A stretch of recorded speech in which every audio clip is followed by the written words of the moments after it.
All right. Hello. My name is Amy Natt. I am the CEO of Aging Outreach Services, and this is All Things Aging. And I'm Amy Phariss, editor of Outreach NC, which is our monthly publication that we send out to our clients and within the community. And today we're going to be talking about the pros and cons of pet ownership.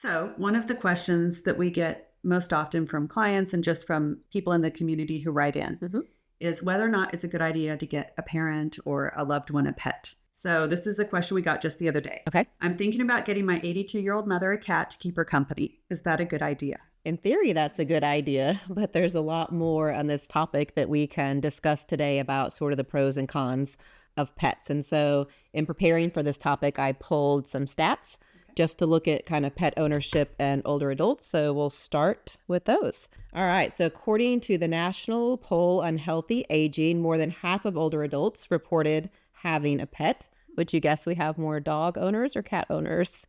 I'm hoping it's dogs. So 68% dogs, 48% cats, and about 16% had another small pet, such as like a cat or a bird or a hamster.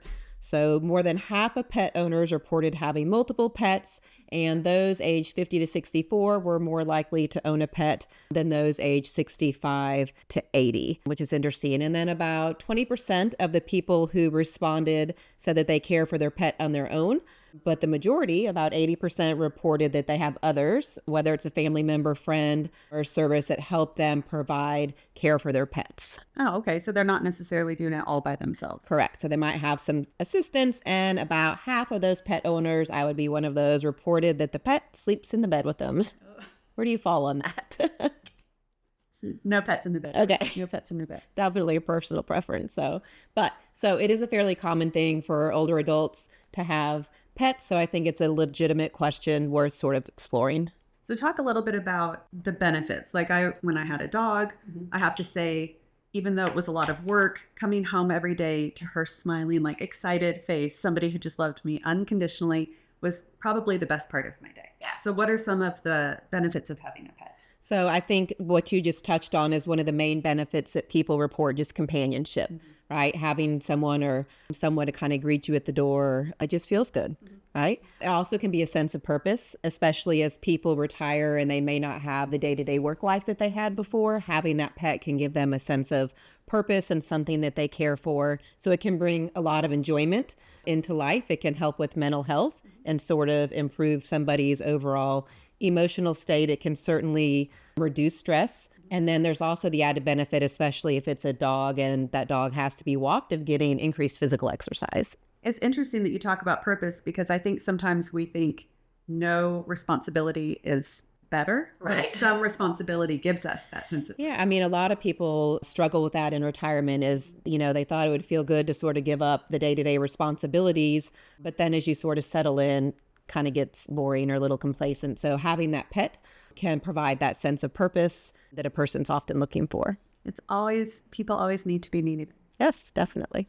All right. So the less popular side of this equation is, what are some of the drawbacks or negatives or just potential things we need to think about before committing this long-term decision?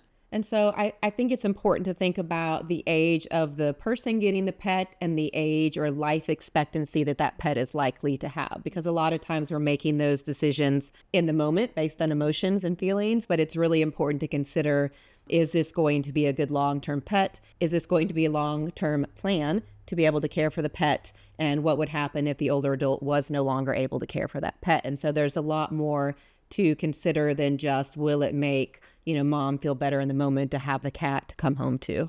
And not just what will happen if they can't take care of the pet logistically, but emotionally, I imagine it would be devastating to no longer be able to have your pet if you moved into a facility or if you were in the hospital. you would probably worry a lot about the pet. Yeah, and there can be an element of stress, right? So we talk about having a pet can reduce stress, but if you're unable to either physically, emotionally, whatever those needs are of that pet, if you're unable to meet those needs, it can also bring about some guilt and it can actually increase stress, right? So if somebody has mobility issues or is unable to bend over to change the cat litter or is unable, to lift the bags of food or is unable maybe to walk the pet, then it certainly can cause stress as much as it can reduce stress. And so it's important to think about that. One of the other things to consider, and this is one that we've dealt with quite a bit over the years, is while it's great to get out and get that exercise, small pets can also be a very big cause of tripping and falling. And so a lot of people can get tangled up in the leash, or if the pet is right under your feet or you get up at night to go to the bathroom, dog jumps off the bed, like it also is a very common source of falls with older adults. And so that's another thing to consider if that pet's going to be living with you or mom or dad. So I imagine dogs would be more of a threat to some extent, yeah. but certainly, right, any small animal potentially under your feet. Usually bathroom rugs are the number one cause of falls, but small pets are a close second. Another thing that comes up when I think about having pets for me was just the limitations in terms of travel, freedom, being able to move about the cabin of life.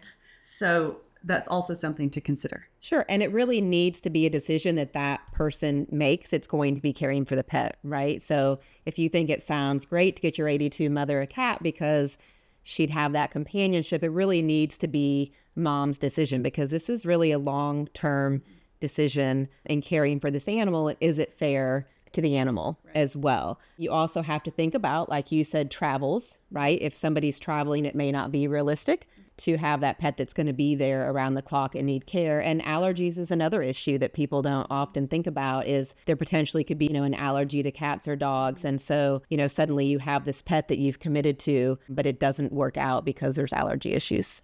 So what are some options or alternatives to having like a full-time pet?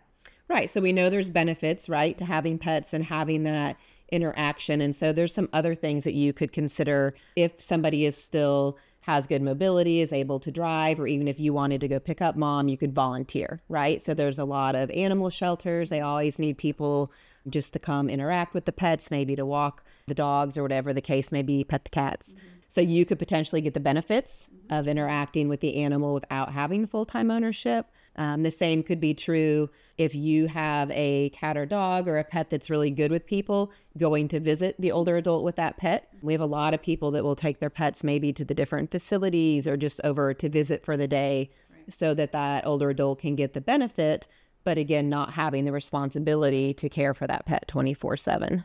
And I've heard, but I've never seen. Yes. But I've heard that there are actual robo pets. Yes. Yes. They're great. Okay. So talk to me more about that. All right, so I brought some to show you today. These are great. These are great for any age, but particularly if you have somebody that just wants that interaction with the pet. So first, we've got this little fella. All right, so this is the Robo dog.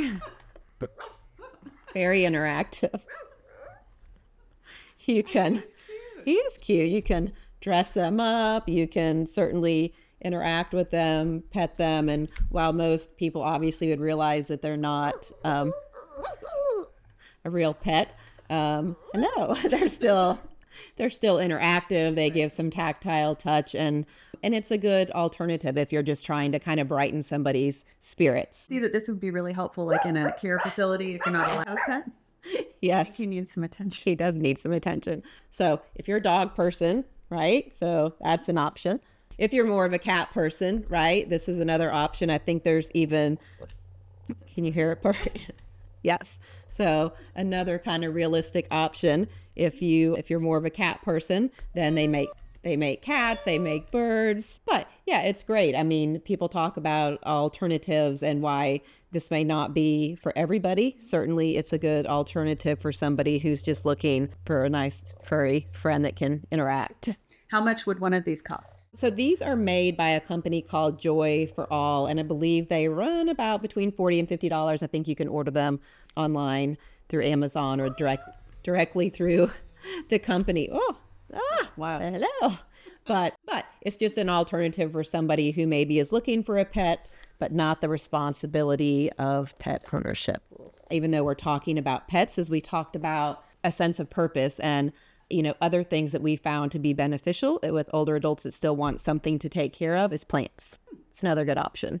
So you don't have to clean up after them. It is like this very subtle interactive connection. So there are other things you can do to help sort of add to quality of life. Pets may or may not be a good option, but there's certainly a range of options when it comes to whether it be cat, dog, bird, whatever it is for that older adult. And then certainly things like plants that just give somebody a sense of purpose and something to take care of each day. And I love the idea of volunteering because it connects sort of the tactile, emotional aspect of pet ownership with that sense of purpose and volunteering. Yeah, definitely. And it can be a good intergenerational activity. So again, if it's something where you're wanting your parents to have more interaction, sort of still get that benefit, volunteering is a great idea. Well, thank you. Yes. I think that there's a little bit more to answering the question than what appeared on the surface. There is. So I'm glad that we got into it. All right. Thank you. Thanks.